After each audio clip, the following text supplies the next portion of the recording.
बोलिए श्री सत्यनारायण भगवान की जय। दोस्तों, आज मैं आप सबको श्री सत्यनारायण भगवान के व्रत की कथा सुनाऊंगी। यह व्रत स्त्री व पुरुष दोनों ही कर सकते हैं।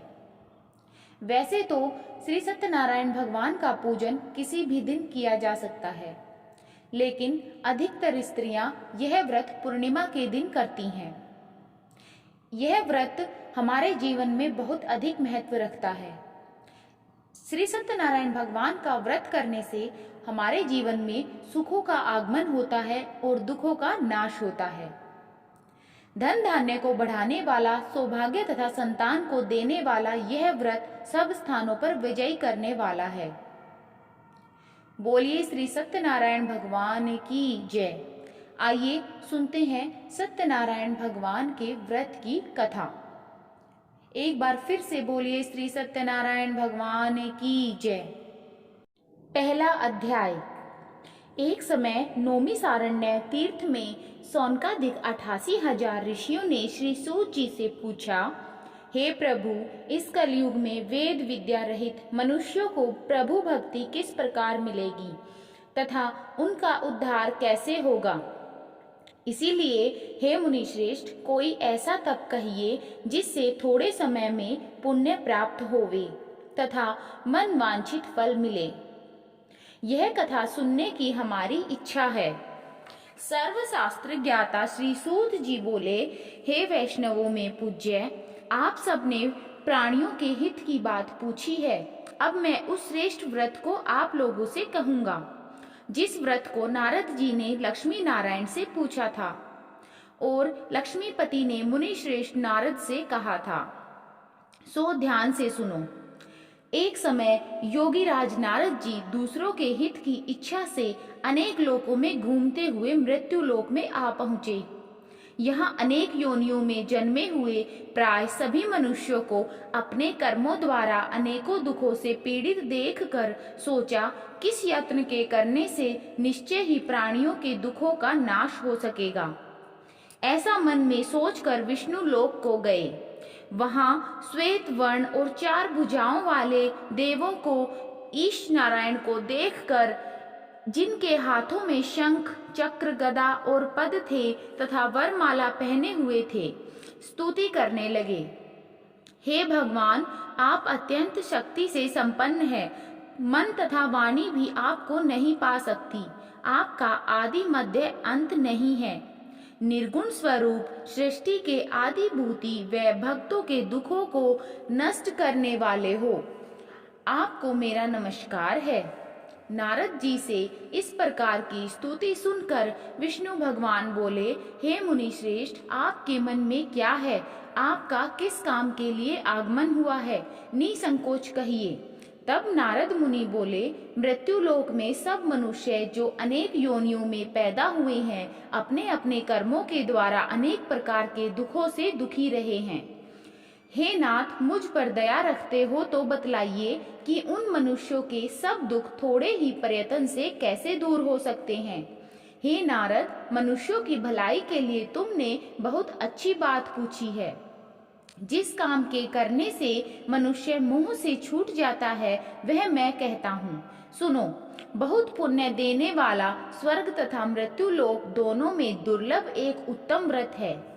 आज मैं प्रेमवश होकर तुमसे कहता हूँ। सत्यनारायण का यह व्रत अच्छी तरह विधि पूर्वक करके मनुष्य आयु पर्यंत यहाँ सुख भोग कर मरने पर मोक्ष को प्राप्त होता है। श्री भगवान के वचन सुनकर नारद मुनि बोले कि उस व्रत का फल क्या है, क्या विधान है और किसने यह व्रत किया है और किस दिन यह व्रत करना चाहिए, विस्तार से कहिए। भगवान बोले, दुख शोक आदि को दूर करने वाला, धन धान्य को बढ़ाने वाला, सौभाग्य तथा संतान को देने वाला यह व्रत सब स्थानों पर विजय करने वाला है। भक्ति और श्रद्धा के साथ किसी भी दिन मनुष्य श्री सत्यनारायण की शाम के समय ब्राह्मणों और बंधुओं के साथ धर्मपरायण होकर पूजा करें। भक्ति भाव से नैवेद्य केले का फल, घी, दूध और गेहूं का चूर्ण सवाया लेवे।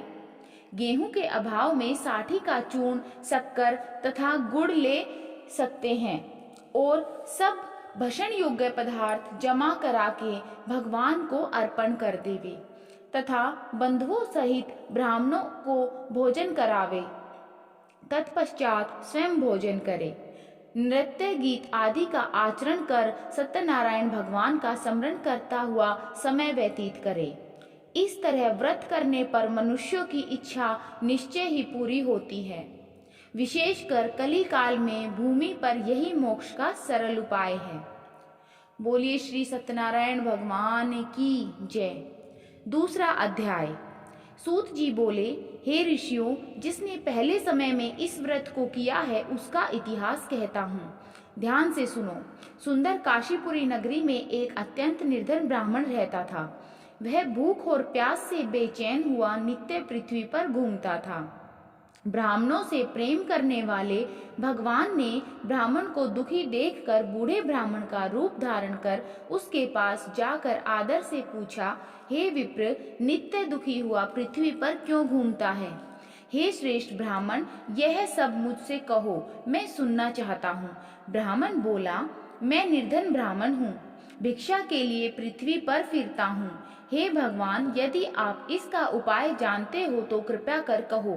वृद्ध ब्राह्मण बोला कि सत्यनारायण भगवान मन वांछित फल देने वाले हैं, इसीलिए हे ब्राह्मण, तू उनका पूजन कर, जिसके करने से मनुष्य सब दुखों से मुक्त होता है।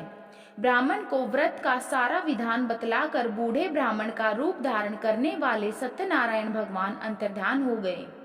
जिस व्रत को वृद्ध ब्राह्मण ने बतलाया है मैं उसको करूंगा। यह निश्चय करने पर उसे रात में नींद भी नहीं आई। वह सवेरे उठ सत्यनारायण का व्रत का निश्चय कर भिक्षा के लिए चला। उस दिन उसको भिक्षा में बहुत सा धन मिला, जिससे बंधु बांधवों के साथ उसने सत्यनारायण का व्रत किया। इसके करने से वह ब्राह्मण सब दुखों से छूटकर अनेक प्रकार की संपत्तियों से युक्त हुआ। उस समय से वह ब्राह्मण हर मास व्रत करने लगा। इस तरह सत्यनारायण भगवान के व्रत को जो करेगा वह सब पापों से छूटकर मोक्ष को प्राप्त होगा। आगे जो पृथ्वी पर सत्यनारायण का व्रत करेगा वह मनुष्य सब दुखों से छूट जाएगा। इस तरह नारद जी ने नारायण का कहा हुआ यह व्रत मैं तुमसे कहा। हे विप्रो, मैं अब आगे और क्या कहूँ? ऋषि बोले, हे मुनीश्वर, संसार में इस ब्राह्मण से सुनकर किस किसने इस व्रत को किया है, हम सब वह सुनना चाहते हैं। इसके लिए हमारे मन में श्रद्धा है। श्री सूत जी बोले, हे मुनियों, जिसने इस व्रत को किया है वह सब सुनो। एक समय एक ब्राह्मण धन और ऐश्वर्य के अनुसार बंधु बांधवों के साथ व्रत करने को तैयार हुआ। उसी समय एक लकड़ी बेचने वाला बूढ़ा आदमी आया और बाहर लकड़ियों को रखकर ब्राह्मण के मकान में गया। प्यास से दुखी लकड़हारा उनको व्रत करते देखकर ब्राह्मण को नमस्कार कर कहने लगा कि आप यह क्या कर रहे हैं और इसके करने से क्या फल मिलता है, कृपया करके मुझसे कहो। ब्राह्मण ने कहा, सब मनोकामनाओं को पूरा करने वाला यह सत्यनारायण भगवान का व्रत है। इनकी कृपा से मेरे यहाँ धन धान्य आदि की वृद्धि हुई है। ब्राह्मण से इस व्रत के बारे में जानकर लकड़हारा बहुत प्रसन्न हुआ। चरणामृत ले और प्रसाद खाने के बाद अपने घर को गया। लकड़हारे ने अपने मन में इस प्रकार का संकल्प किया कि आज ग्राम में लकड़ी बेचने से जो धन मिलेगा उसी से सत्यनारायण देव का उत्तम व्रत करूंगा। यह मन में विचार कर वह बूढ़ा आदमी लकड़ियां अपने सिर पर रखकर जिस नगर में धनवान लोग रहते थे वह ऐसे सुंदर नगर में गया। उस रोज वहां पर उसे उन लकड़ियों का दाम पहले दिनों से चौगुना मिला। तब वह बूढ़ा लकड़हारा दाम ले और अति प्रसन्न हो पक्के केले की फली, शक्कर, घी, दूध, दही और गेहूं का चून इत्यादि सत्यनारायण भगवान के व्रत की कुल सामग्रियों को लेकर अपने घर गया। फिर उसने अपने भाइयों को बुलाकर विधि के साथ भगवान जी का पूजन और व्रत किया। उस व्रत के प्रभाव से वह बूढ़ा लकड़हारा धन और पुत्र आदि से युक्त हुआ और संसार के समस्त सुख भोग कर बैकुंठ को चला गया। बोलिए श्री सत्यनारायण भगवान की जय। तीसरा अध्याय। सूत जी बोले, हे श्रेष्ठ मुनियों, अब आगे की कथा कहता हूँ, सुनो। पहले समय में उल्कामुख नाम का एक बुद्धिमान राजा था। वह सत्यवक्ता और जितेंद्रिय था। प्रतिदिन देव स्थानों पर जाता तथा गरीबों को धन देकर उनके कष्ट दूर करता था। उसकी पत्नी कमल के समान मुख वाली और सती साध्वी थी। भद्रशिला नदी के तट पर उन दोनों ने श्री सत्यनारायण का व्रत किया। उस समय में वहां एक साधु वैश्य आया। उसके पास व्यापार के लिए बहुत सा धन था। वह नाव को किनारे पर ठहरा कर राजा के पास आ गया और राजा को व्रत करते हुए देखकर विनय के साथ पूछने लगा, हे राजन, भक्ति युक्त चित्त से यह आप क्या कर रहे हैं? मेरी सुनने की इच्छा है, सो आप मुझे बतलाइए। राजा बोला, हे साधु, अपने बांधवों के साथ पुत्र आदि की प्राप्ति के लिए महाशक्तिवान सत्यनारायण भगवान का व्रत व पूजन किया जा रहा है। राजा के वचन सुनकर साधु आदर से बोला, हे राजन, मुझसे इसका सब विधान कहो, मैं भी आपके कथा अनुसार इस व्रत को करूंगा। मेरे भी कोई संतान नहीं है और इससे निश्चय ही होगी। राजा से सब विधान सुन व्यापार से निवृत्त हो वह आनंद के साथ घर गया। साधु ने अपनी स्त्री से संतान देने वाले उस व्रत का समाचार सुनाया और कहा कि जब मेरे संतान होगी तब मैं इस व्रत को करूंगा। साधु ने ऐसे वचन अपनी स्त्री लीलावती से कहे।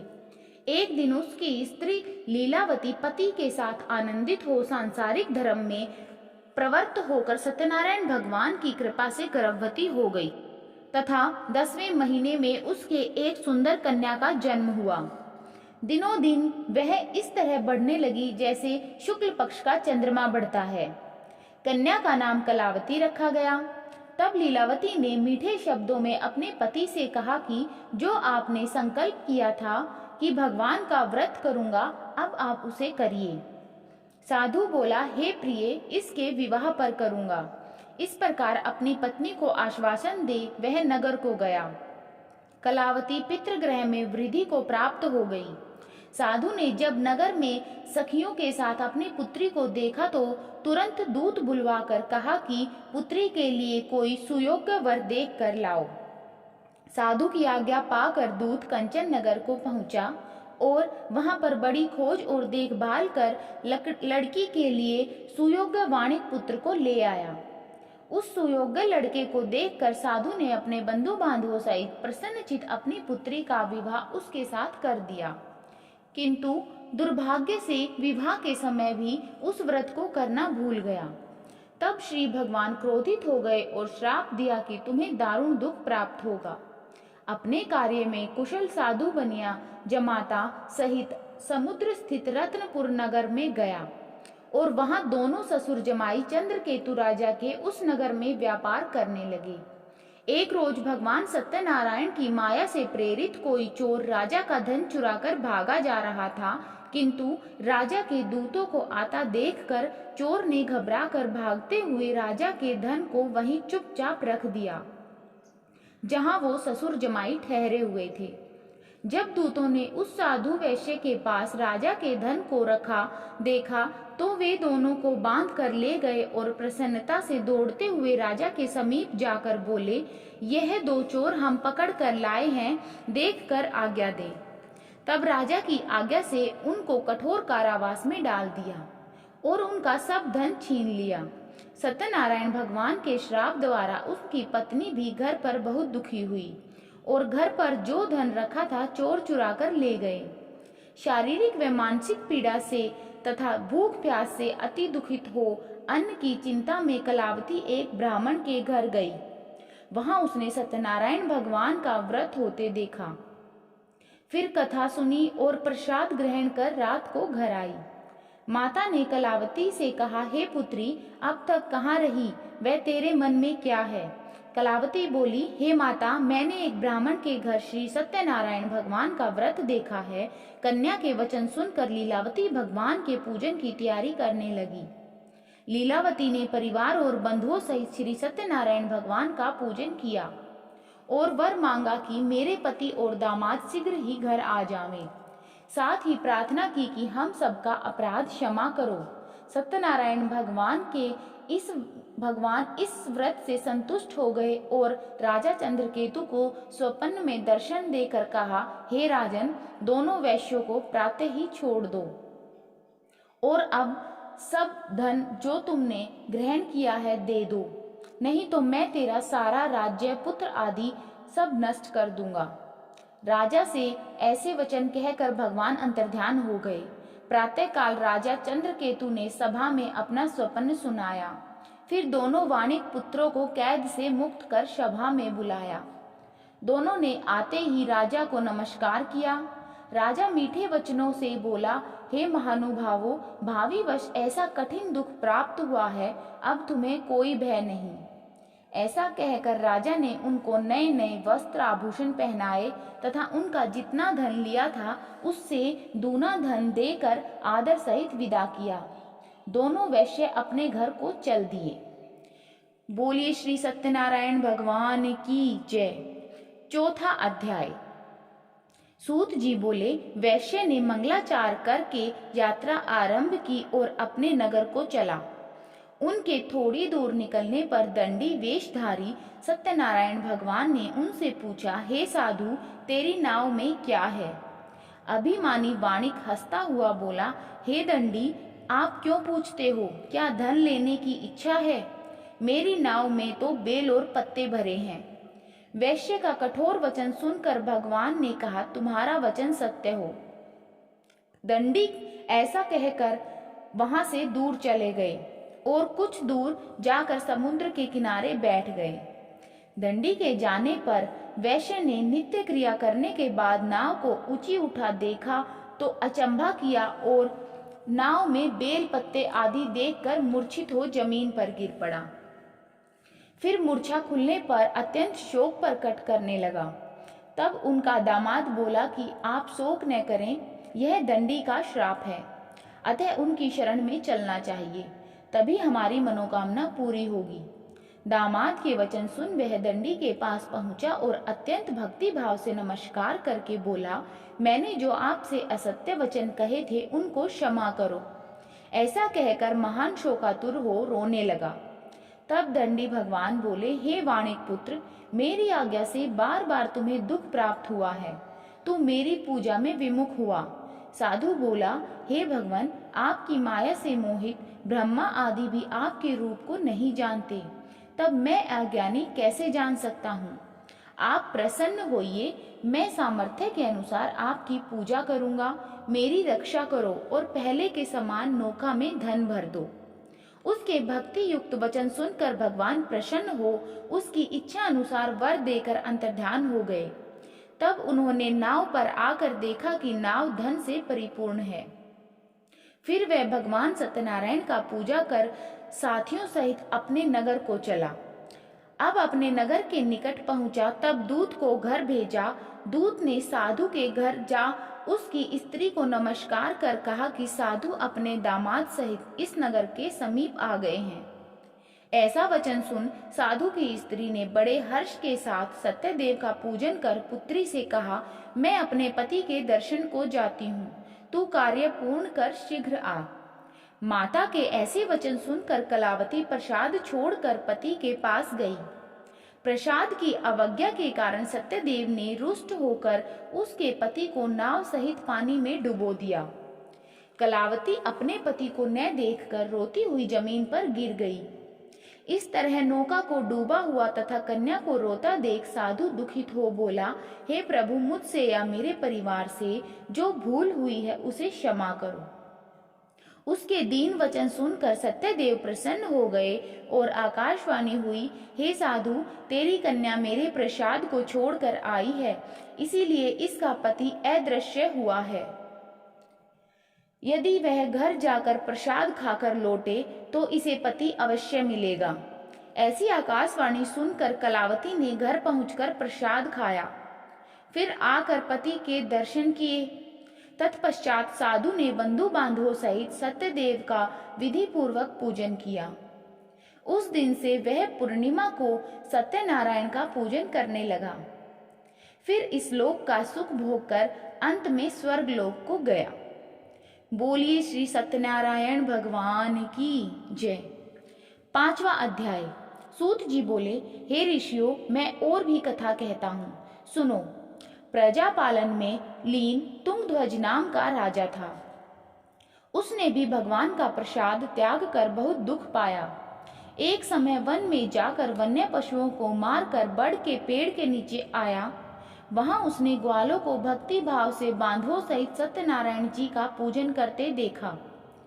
राजा देखकर भी अभिमानवश वहां नहीं गया और न ही नमस्कार ही किया। जब ग्वालों ने भगवान का प्रसाद उसके सामने रखा तो वह प्रसाद को त्याग कर अपनी सुंदर नगरी को चला। वहीं उसने अपना सब कुछ नष्ट पाया तो वह जान गया कि यह सब भगवान ने किया है। तब वह विश्वास कर ग्वालों के समीप गया और विधि पूर्वक पूजन कर प्रसाद खाया तो सत्यदेव की कृपा से पहले जैसा था वैसा ही हो गया। फिर दीर्घ काल तक सुख भोग कर मरने पर स्वर्गलोक को गया।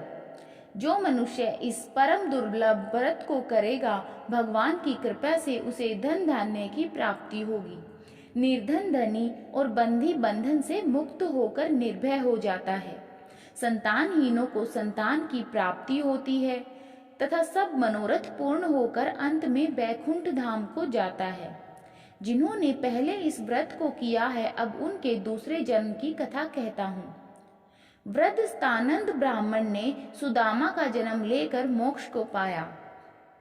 उल्कामुख नाम का राजा दशरथ होकर वैकुंठ को प्राप्त हुआ।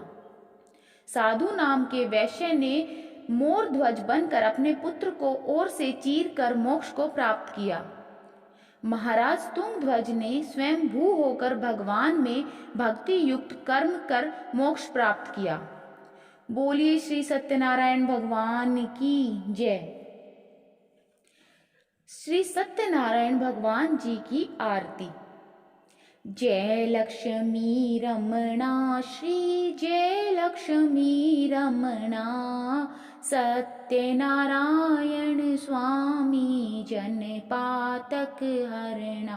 ओम जय लक्ष्मी रमणा। रतन चढ़ित सिंहासन अद्भुत छवि राजे। स्वामी अद्भुत छवि राजे। नारद करत निरंतर, नारद करत निरंतर घंटा ध्वनि बाजे। ओम जय लक्ष्मी रमणा। प्रकट भये कलि कारण, द्विज को दर्श दियो। स्वामी द्विज को दर्श दियो। बूढ़ो ब्राह्मण बन के कंचन महल कियो। ओम जय लक्ष्मी रमणा। दुर्बल भील कराल, जिन पर कृपा करी। स्वामी जिन पर कृपा करी। चंद्रचूड़ एक राजा, चंद्रचूड़ एक राजा, तिनकी विपत्ति हरी। ओम जय लक्ष्मी रमणा। वैश्य मनोरथ पायो, शरधा तज दीनी। स्वामी शरधा तज दीनी। सो फल भोग्यो प्रभु जी, सो फल भोग्यो प्रभु जी, फिर स्तुति कीनी। ओम जय लक्ष्मी रमणा। भाव भक्ति के कारण छिन छिन रूप धर्यो। स्वामी छिन छिन रूप धर्यो। श्रद्धा धारण कीनी, श्रद्धा धारण कीनी, तिनको काज सर्यो। ओम जय लक्ष्मी रमणा। ग्वाल बाल संग राजा, वन में भक्ति करी। स्वामी वन में भक्ति करी। मन वांछित फल दीनो, मन वांछित फल दीनो, दीन दयाल हरि। ओम जय लक्ष्मी रमणा। चढ़त प्रसाद सवायो, कदली फल मेवा, स्वामी कदली फल मेवा।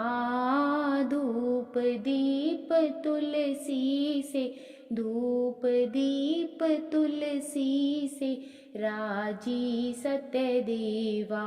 ओम जय लक्ष्मी रमणा। श्री सत्यनारायण जी की आरती जो कोई जन गावे, स्वामी प्रेम सहित गावे। कहत शिवानंद स्वामी मन भजो रे हरिहा, स्वामी मन वांछित फल पावे।